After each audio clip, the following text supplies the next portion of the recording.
I am delighted to introduce Stellan Vinthagen. Dr. Vinthagen is an associate professor of sociology at University West Sweden and a senior lecturer of peace and development studies at the School of Global Studies at the University of Gothenburg.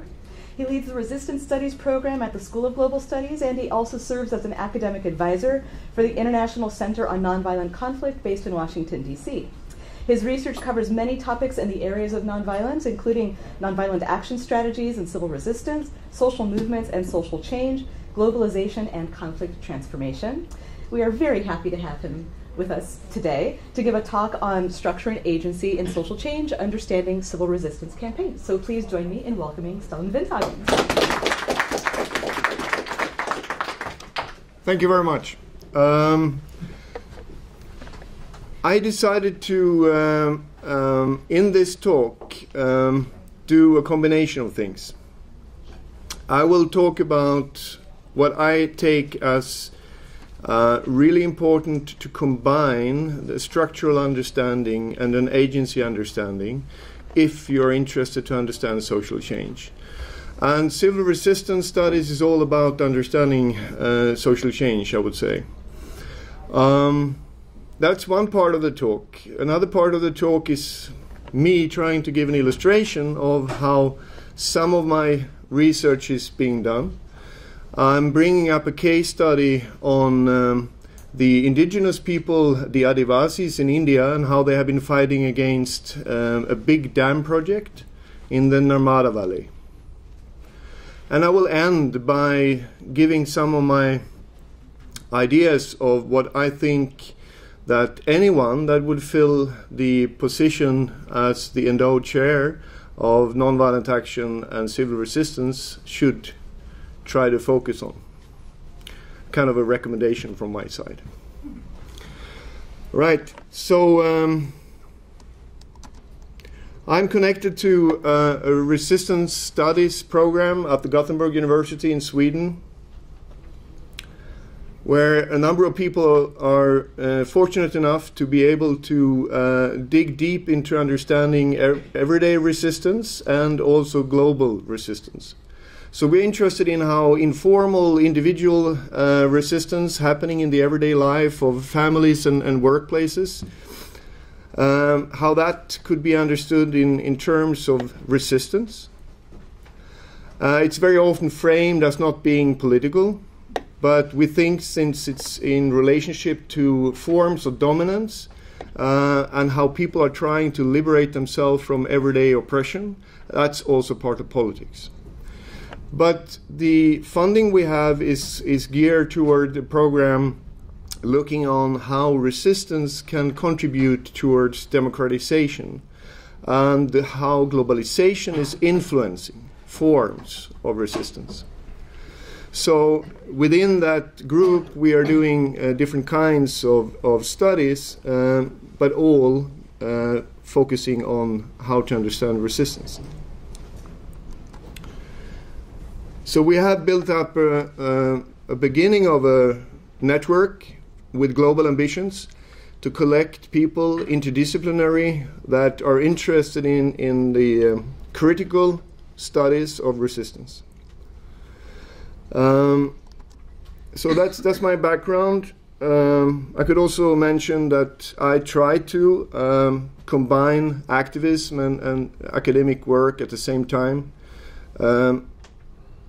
As I see the professors of the street, they should cooperate with the professors at the university. Then we have some good opportunities to understand more of resistance. Right, so I will focus on structure agency debate. I would call it one of the key debates within social science. In sociology, it comes up all the time. And I'm trained in sociology, so in that sense, it's a kind of discussion that is going on in all kinds of studies and theoretical debates. Here, I would like to just highlight how we could learn from other fields if we want to develop civil resistance studies. Revolution studies is one of those that we could look at. As I said, I will look also on one empirical example of my own work, and have suggestions for whatever a chair could do, which is a fantastic position that is being on the way, being installed here. Right, so the beginning for my take on this is that we live within a global trend that is very exciting. There are numerous cases of unarmed revolution since at least the 1970s, as shown by people like Karnataki and Ackerman in a study from 2005. And in that we can see that there exists a positive correlation between the degree of nonviolence and democracy. We can also see from the outstanding work by Chenovet and Stefan, where I know that Erika was here doing a talk recently. So you're familiar with her studies together with Maria Stefan. They have shown that unarmed resistance campaigns are more successful than armed ones, even, you could say, in general, double as effective. And that is when you're looking on really hard cases of independent struggles and struggles against repressive dictatorial regimes. And furthermore, their study indicate that unarmed resistance is more likely to result in democracy and civil peace. So there are really good reasons to understand the powerful force of people joining together or doing civil resistance of some kind. But there exist problems that we shouldn't take lightly. There are several conflicts in which civil resistance has yet to be successful, where they haven't succeeded despite very strong and ambitious attempts, like in Palestine, Israel, Tibet, China, Colombia, Western Sahara, Morocco, just to mention some cases. Furthermore, we see that some nonviolent revolutions, or what some people would call unarmed revolutions, are having serious democracy problems, like in Georgia, Kyrgyzstan, where it's very doubtful in what way actually there was any kind of democratic change. Furthermore, we also see that in these kind of cases there are perpetual inequality problems. Take South Africa as an example of that. Clearly a case of a successful transition towards liberal formal democracy. It's amazing how quick that became stable after such a long period of racial dictatorship. But in terms of inequality, nothing has changed. If you look on the Gini coefficient that measures inequality, South Africa is as equal today as it was during apartheid South Africa. And I think that is a problem for us that are interested in some kind of human liberation. And it should fill us with questions about what kind of more research needs exist in the field. So I think we could summarize that unarmed revolutions are clearly powerful regime change and creating formal democracy. But what about democratization in a qualitative term, where actually things get improved in terms of democracy? And what about social justice?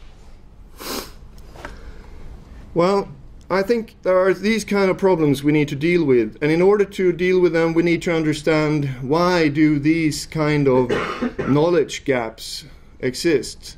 Why do these kind of failures of the practice of civil resistance exist?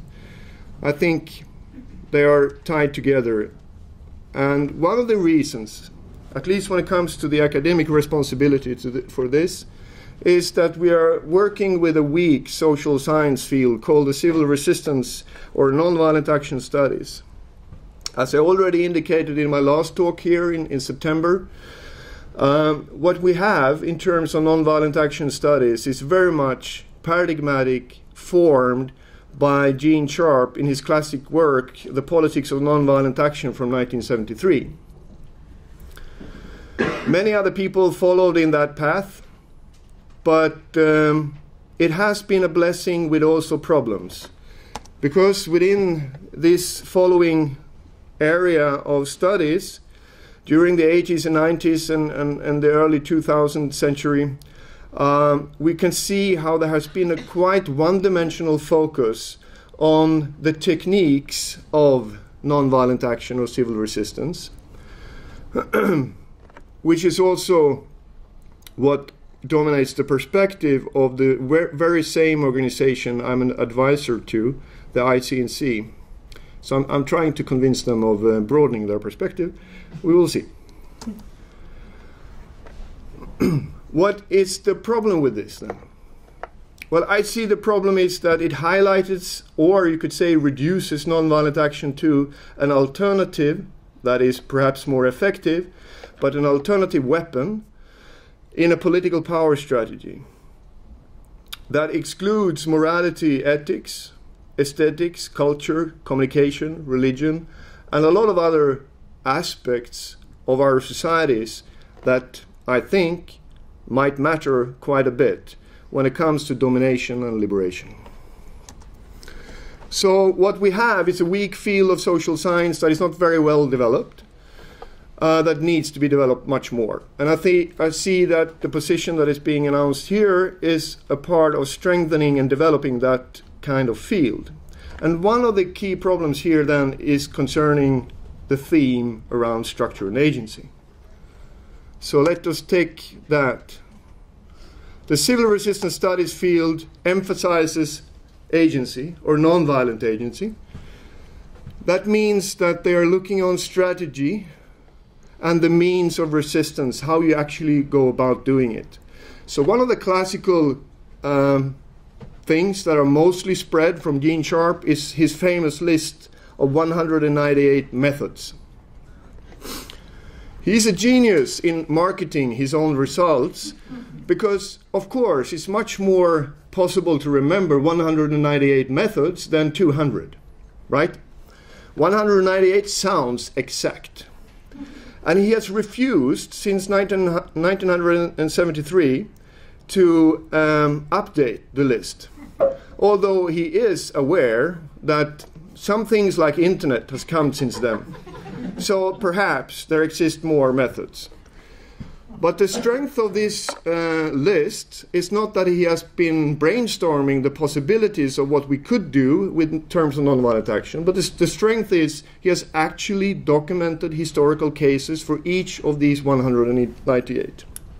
So there are a lot of strength within this field, but the focus is very much visible through this, you could say, ambition to create a catalog, like, you know, the famous Linné from Sweden that was creating his catalog of different botanic species.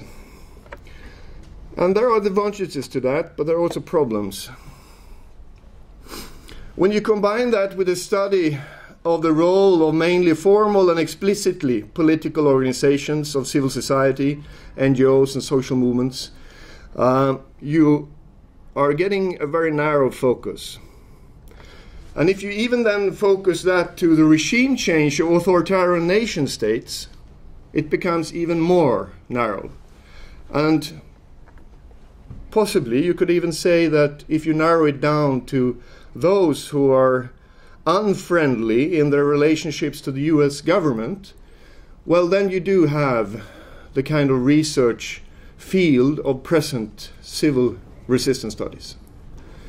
As you might take of my description here, I'm a bit critical to this narrow focus.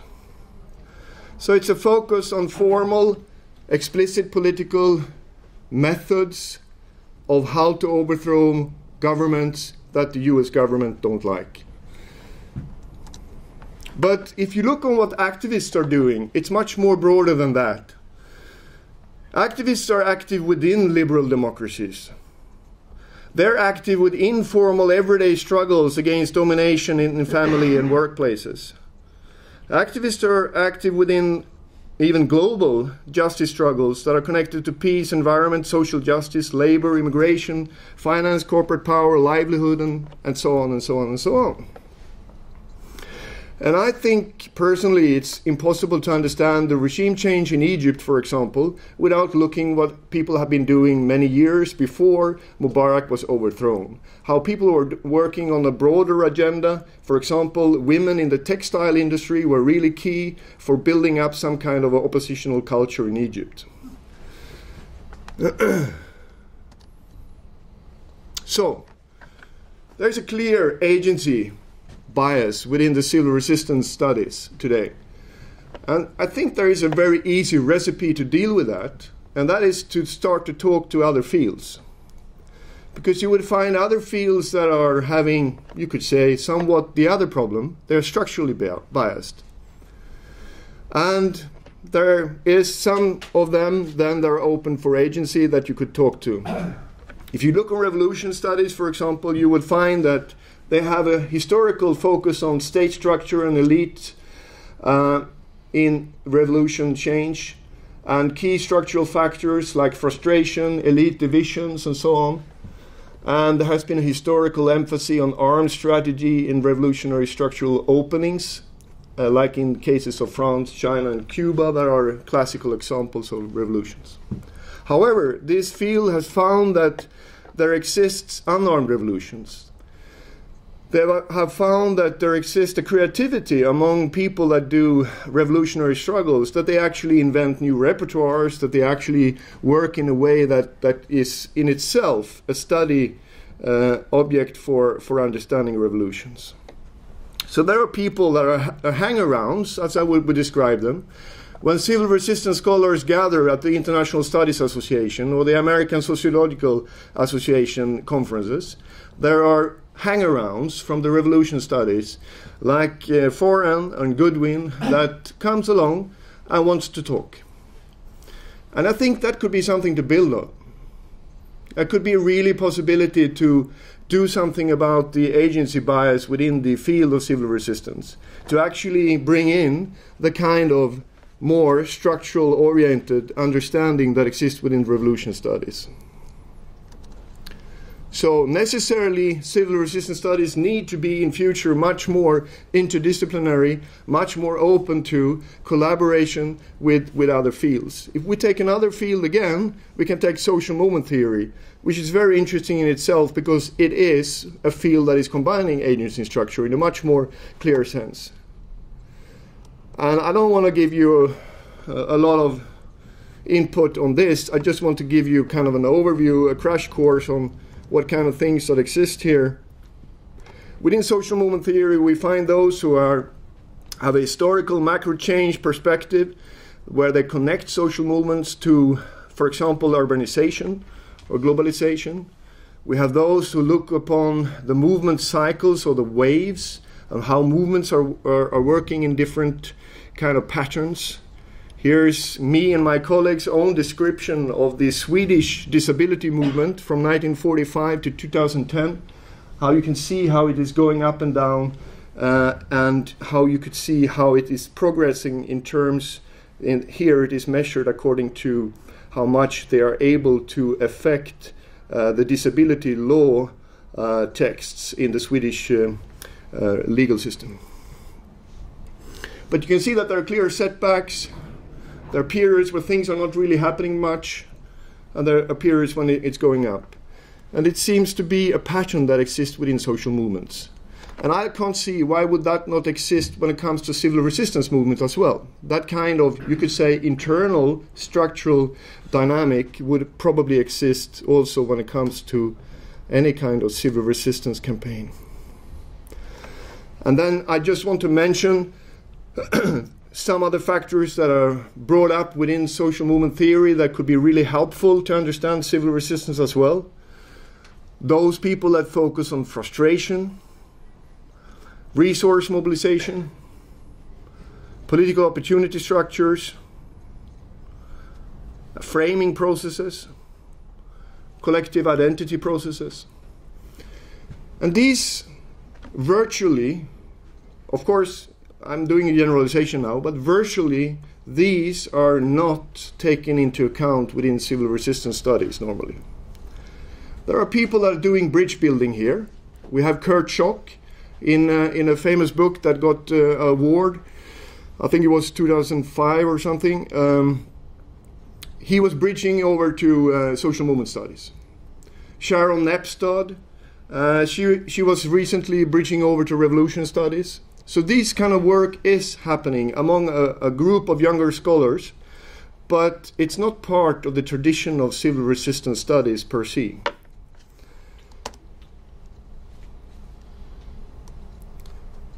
So to just give you an example here how we could think, we could apply the work by John Foran and see how structure and agency plays a role here.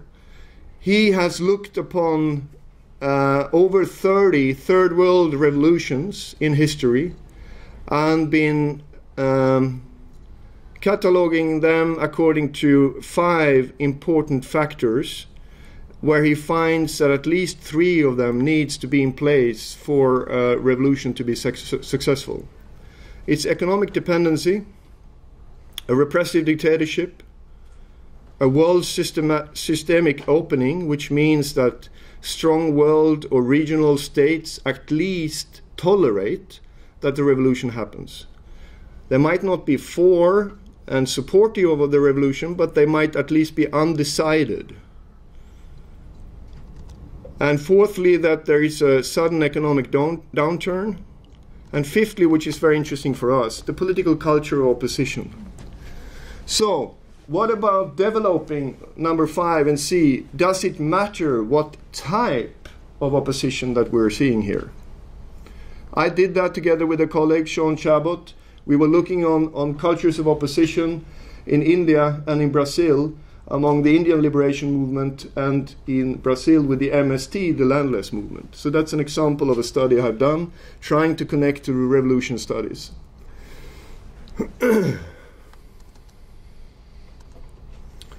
If you want to look on John Foran's work, here's 2 references to that. Okay. So I think I made my point about one of the key problems within social science, structure and agency. Within sociology, we find this debate coming up with Durkheim, Weber, Bourdieu, Giddens, Habermas. It's all over the place. And I would like to state that to my understanding, and I'm happy if someone is trying to challenge me on that point, but to my understanding, it's very difficult today to advocate that only one of them matters. And I think this is a point where you're not talking the structure-agency combination, that civil resistance becomes a bit difficult to understand, it becomes a bit kind of unrealistic, and it doesn't really speak to the larger academic community. I think it's a point where civil resistance is actually very underdeveloped. Okay. I've been asked also to say something more about my own work, so I go deeper into one case here, which I think perhaps is illustrating a little bit of this combination, I hope, of structure and agency. So it's about Narmada and the indigenous people, the Adivasis in India, how they're struggling against a large dam project. It's actually one of the largest water dam projects in the world. And it affects hundreds of thousands of Adivasis that traditionally have been living in the valley area. This case study is part of this resistance studies program that I mentioned. It's one case study among several in a comparative case study where we are looking on the role of resistance in creating democratization. It's a project that's going until 2015 with what we think will be an extension to 2019. So the Narmada River is going across middle of India. So this is like the middle of India, and you have up here you have Delhi, down here you have Mumbai or Bombay, and the river is going across like that. Across that one, there are hundreds of dams being placed. Some of them are larger than others. And it affects a number of different rivers connecting to it here. The activism that is happening here, the picture is a bit unclear, but is a mass mobilization, of course, in a local sense, because people here are really affected. Their villages are literally becoming underwater. And in a society where you find in the law all kinds of good protection for citizens, but in real implementation, you find very much, I would say, of arrogance, where people are treated like dirt, where you are thrown forcibly away from your areas, where you have been growing up in generations without any kind of compensation. And Arundhati Roy, the famous writer, she is describing this series of different large development projects as an ongoing genocide against the indigenous people in India, where millions of people are affected. And they are affected by types of development that also kind of questions what kind of development is it we want for a society, and for who is this development actually an improvement. So what is at stake here is really the survival of millions of people in India. And the problem doesn't seem to be the legal text in itself, the rights that exists in the Constitution and in other kinds of amendments. Rather, it's the implementation practice. So then it's very interesting with this struggle, this case, because it brings to the core much of the issues around democratization, because this is a formal democracy with rather independent courts, with a media that does exist, with a long tradition of elections and formal democracy. But at the same time, there is this very strong idea of development, of course, from the poverty that is a big problem in India. And early on, the first Prime Minister, Jawaharlal Nehru, was talking about these dams as the new temples of India. Just a couple of years later, he was talking about them as, and this is my emphasis, a disease of gigantism. So already early on, there was an understanding that some of this kind of development was perhaps not beneficial for people, but just for some of the imaginations and some of the ideas about development. So the context here is the world's largest democracy with major undemocratic problems, a colonial heritage, for example, in the legal system, but also the transformation that happens with liberalization, privatization, and globalization from the 90s. When it comes to the legal system, that is a key case here, because the study is looking on how these activists are affecting the legal system, or the legal system affecting them. Then it's very important that, similar to the United States, there exists a public interest litigation system from the 1970s.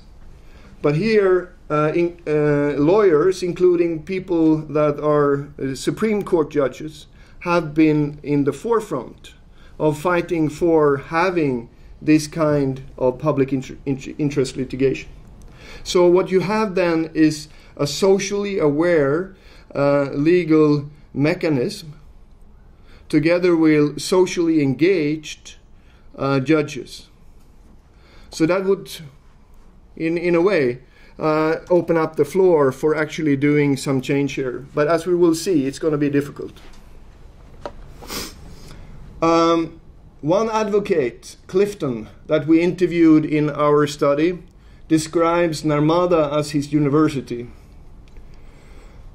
He was originally one engineer constructing dams. With his experience with the struggle, together with the Adivasis, as a typical representative of the urban intellectuals collaborating with the Adivasis in the valley. He became transformed also personally and became then an activist lawyer. What we did in this study was that we targeted key activists that were organizing the resistance. We interviewed them, and we interviewed lawyers that were helping them with their court cases, and we interviewed judges. Of course, you cannot really interview a judge about a case he or she had been judging over. They would not be able to speak about that. But you can interview them about their general view on the legal strategies used by the activists. So what we were trying to do was to get the different stakeholders and understand how they were viewing the different resistance strategies applied by the activists. And we were trying to see how that affected the legal system and how the legal system affected the activists. What we did find was a huge variation of public political methods that were applied. I won't go through everything here, but I want to emphasize that they are combining things like fighting on the street with strong mobilizations, with also fighting in the courts, with legal petitions. When we have been going through their archives, and there are immense documentation and serious files where they are complaining on different environmental and social consequences of these big dam projects. So they do that, and they also do actions in a normal sense, as we would see with protests and civil disobedience and so on. But they also, which I find very interesting, and it's also in line with how Gandhi had been working, they have been focusing on building new and alternative institutions, like, for example, the schools of life. So they create new schools. One of my friends, she's a teacher in one of these schools, and they are trying then to give the children of the Adivasis a proper education, and an education that is also respecting their traditional values and traditional practical knowledge, together with what they need to know in order to find a job. They also try to find new forms of self-rule in the villages. What I have here in Amherst are the different organizations within the larger movement that is focusing on these methods. So the NBA is actually the organization that got the Alternative Nobel Peace Prize in the mid-90s. So this struggle has been going on since the end of the 70s and is still going on. I'm getting their newsletters still. So it's an amazing, staying power among these activists. They don't give up.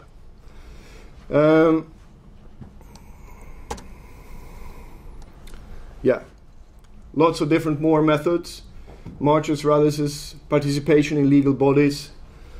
And they also do something that's very controversial.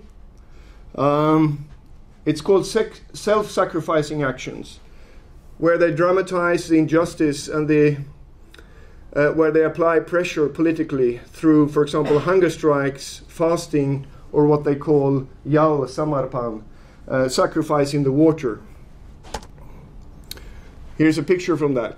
That's where they refuse to leave the villages, despite that the water is being in stages, being raised. So when the water level is coming to their village, they refuse to leave.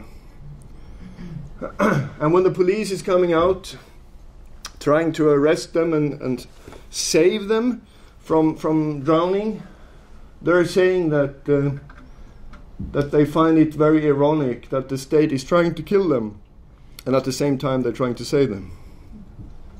So they prefer to die in the water if that is their only option. So at times this struggle has been creating large news, debate, strong international reactions, and they have achieved a lot of results. But let me first just mention their legal strategies. I find it amazingly sophisticated how they're working with the law. I mean, the basic idea is that you only use the law when you have to. And you only use the law to the extent where it could be beneficial for your work. They're very aware that the legal system could be something that hits back on them. So they try to create legal space. They use the mass mobilization to pressure legislators and lawyers. They mobilize public support from below the street in combination with the legal strategy. So they have a simultaneous struggle of, you could call a double strategy of legal and political street struggle. They use the law for sub-issues, and they try to avoid using the law for core issues. Because they don't want a judgment that is actually approving the whole project. And if they would raise the issue, is this dam project legal or not, and they would lose, they would really have problems with that verdict. So they bring up sub-issues, like, is it really environmentally acceptable, the kind of consequences that are coming from the dam project here, and so on and so on. Or they bring up sub-issues that has to do with the compensation for people. So they try to force the state to implement its own law when the law gives people rights. So they take the kind of constitution that exists, they take the kind of legal amendments that exist, and they pressure for these to be actually implemented. And it's very difficult for the courts and for the politicians to actually argue that they are wrong. And they use very different levels, different institutions. Yeah, so taken together, I would say that they have a very sophisticated approach to when and how to use the law. You could summarize that like this, that they only use the law when the movement is not strong enough to get what it wants on the street, when there are no other options, and when there exists an access to the legal system. So they need to have lawyers. One of the problems is to actually identify lawyers that are understanding their cause and are ready to work for them. They also need to find judges. They say it's very much a lottery system, so depending on what judge you will actually end up with, sitting on the bench, that will decide a lot what happens. So you have to kind of look in each case if it's possible. And when it's possible to address aspects, and they have to be clear about how they can deal with a defeat in court. I think many groups are going to the court with very high expectations that they will get justice, but as a friend of me is often saying, it's a difference to win the support of the audience and to actually win on the field when you're fighting the game. So you might have the feeling that everyone is supporting you, but if you're not having a strong legal case, you might lose anyhow. And they are aware of that. So, they achieve specific results. In a way, you can say that this movement has been very successful. They have been part of creating a unique World Commission on Dams, which tried to develop international norms and standards for dam projects in the world. So in that sense, they have been part of creating international regulations concerning these type of projects. Okay? And the World Bank adopted for the first time an ecological sustainability policy after the struggle they encountered with the people in Narmada. It was actually the first time the World Bank withdrew from already funded development projects. That was in this case. So you can get a feeling of how strong the resistance have been. And the World Bank created an inspection panel that is still existing, which gives victims of its projects a possibility to redress. So a new kind of legal body were created as a result of their struggle. And also one of the Indian states, the one in Gujarat, there are 3 different states involved in the Narmada project, but one state has been implementing a unique resettlement law. It goes a lot longer than all the others. So in that sense, they have succeeded to achieve that change in that state. And they have succeeded to get the draft national policy for the first time. Oh, the text is disappearing here, but draft national policy on resettlement and rehabilitation in 2011. So that's for the first time a national policy that actually regulates the kind of compensation, for example, that people are supposed to get. So what I would argue then is that what you can see here is that this movement has been successful in achieving legal change. They have been successful to actually address the legal system that prides itself of being, insular and not affected by politics, but only by the legislators, trying to protect its own independence. But they have been clearly affected by the ongoing resistance from below here by the ordinary Adivasi people. At the same time, they have lost the battle because the dam is being built. So they have achieved a lot of victory for the debate around what kind of development do we want and what kind of legal protection can people have when they are affected by these kind of projects, internationally, locally, and also nationally in India.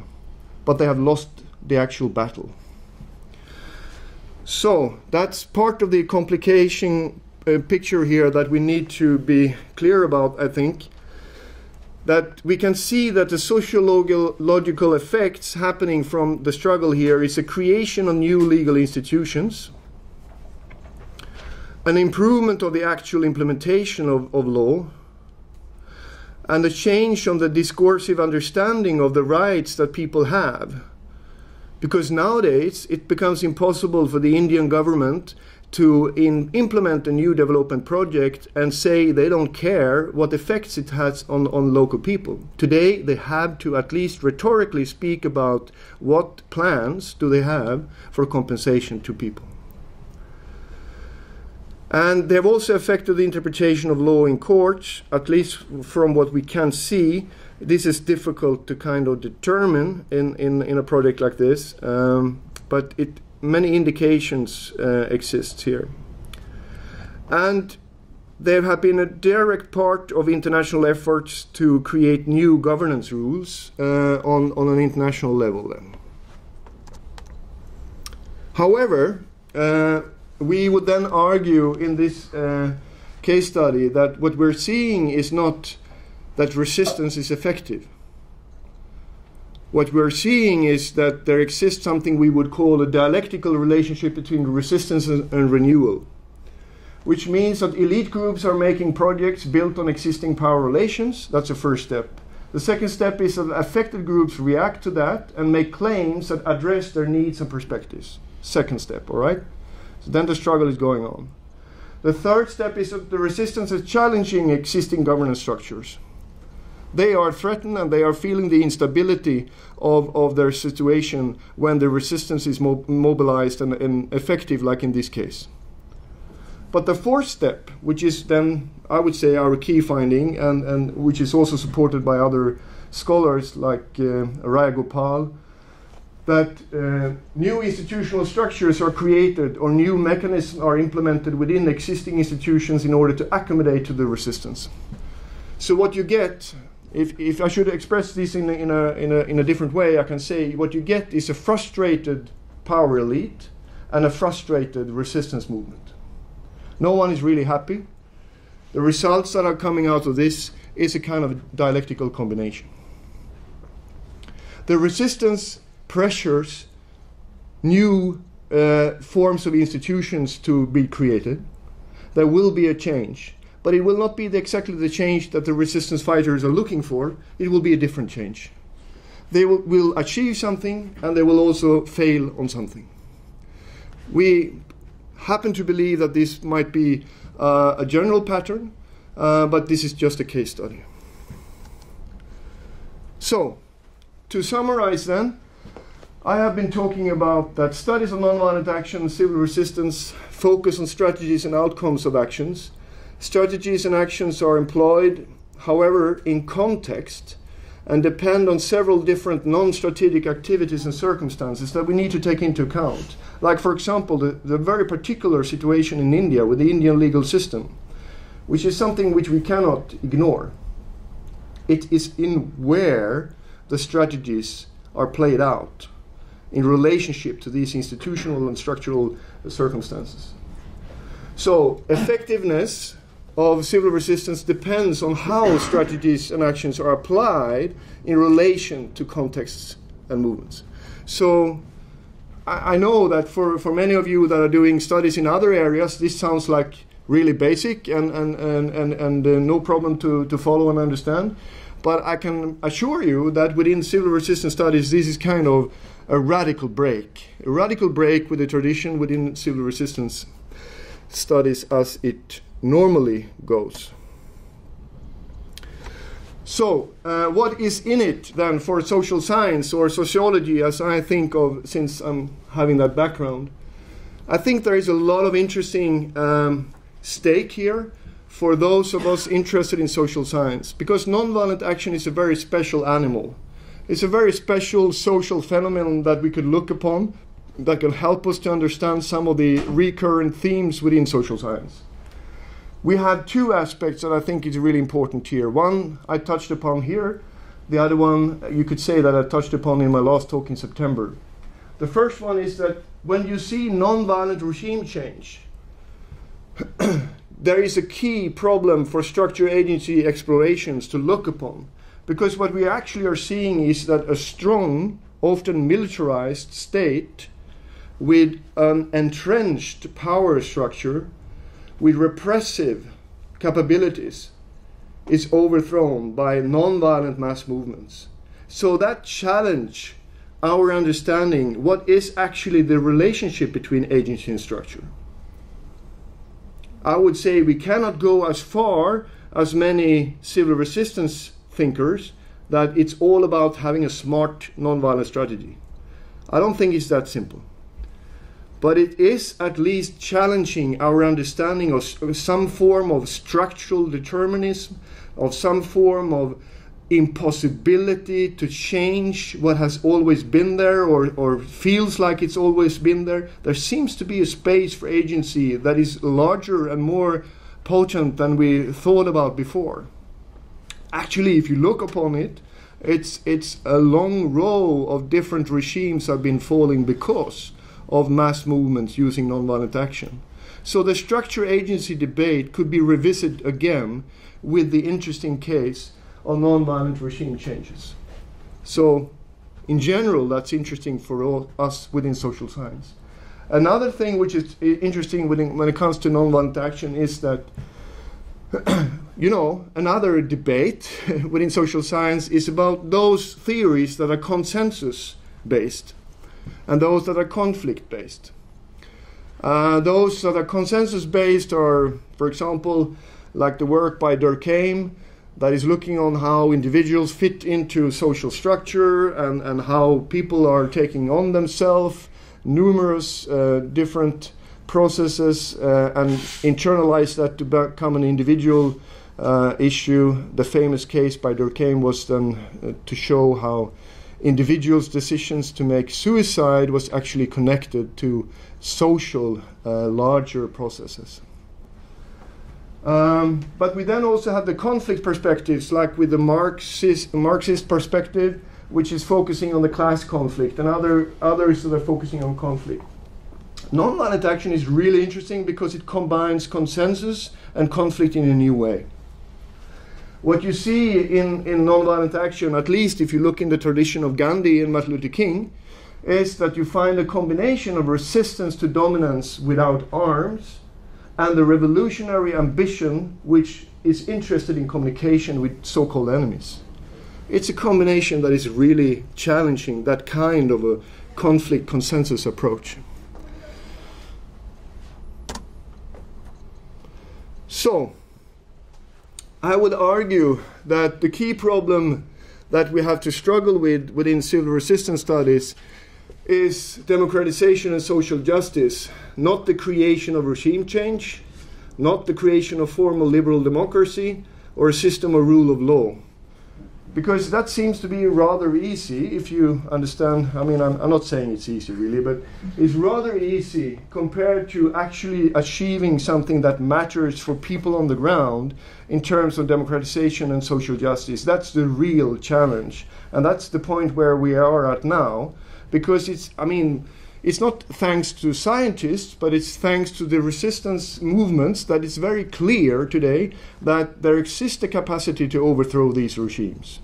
Okay, so it's a matter of time before the regime in Iran is falling, the regime in Saudi Arabia is falling, and I was on the way saying it's just a matter of time when we get the US regime to fall, but that's maybe hope too much. But the real problem is to know how can civil resistance contribute to real democratization and social justice. And then we need a larger, broader thinking within civil resistance that links up with queer studies, gender studies, critical race studies, and all that kind of other fields.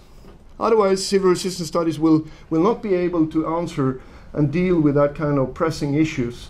And if you would talk to activists, they would say that these are the issues that are important. They would not say that getting the formal change is what matters. So, civil resistance should integrate with more established research field of different kind.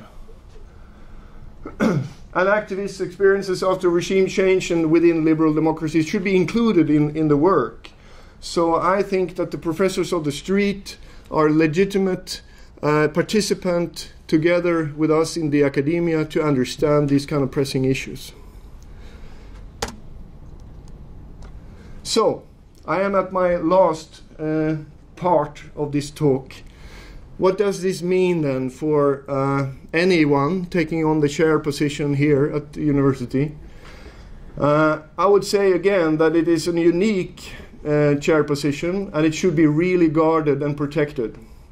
Whoever gets it should work on developing the field of civil resistance. If I would have a dream list, and right now I am having the opportunity to present a dream list for you, I would say that there should be a biannual civil resistance conference happening here at UMass. Actually, there is no conference gathering all the civil resistance researchers today. That's one part of the problem. There should be thematic civil resistance conferences. I have explained to some of you that one of my dreams is to gather people that are doing civil resistance against occupation. So I would like to have people that have experience from Western Sahara, from Palestine, and from Tibet to talk to each other because they could learn from each other how to do things. And if then us, as academics, are also part of that discussion, we would learn what are the pressing research questions that we need to pose. What kind of research applications do we need to do? Because there is a demand among the activists. I think also it's a disgrace that when things are happening on the street, like the Occupy Wall Street or the Tahrir Square, 2 years later we are coming with our research papers in different publications. We should have rapid deployment workshops. We should go directly down to the Wall Street, we should go to Tahrir Square, and we should try to gather people and understand quickly what is going on here, to more urgently suggest the kind of understanding we have and to learn from their ongoing experiences. I think we need to have collaborative research applications with key scholars. There are not too many people that are focusing on this area, so that needs necessarily to be a global project. Research scholarships geared towards civil resistance, I think, is necessary. We need to stimulate younger generation and people that are interested in this field to actually write research projects on this. We also need a global network for civil resistance research. That is also not existing. I know that we have had this debate on many different conferences on different places, how to set up these things.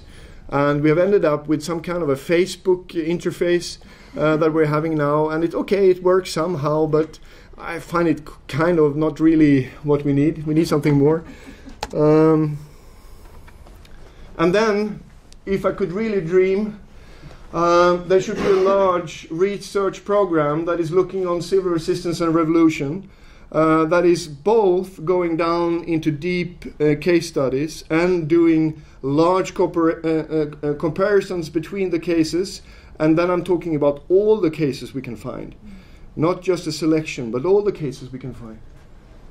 We get guest research positions, and, which is my last point, in Sweden, in Uppsala, we have a famous peace and conflict department that is putting out a yearly report around the violent conflicts this year. Every year they say how the trends are going with different violent conflicts, how they are being more internal, how they are getting fewer between states and so on. So they give this report in detail. A lot of work is behind that. And they get a lot of media attention because of this report.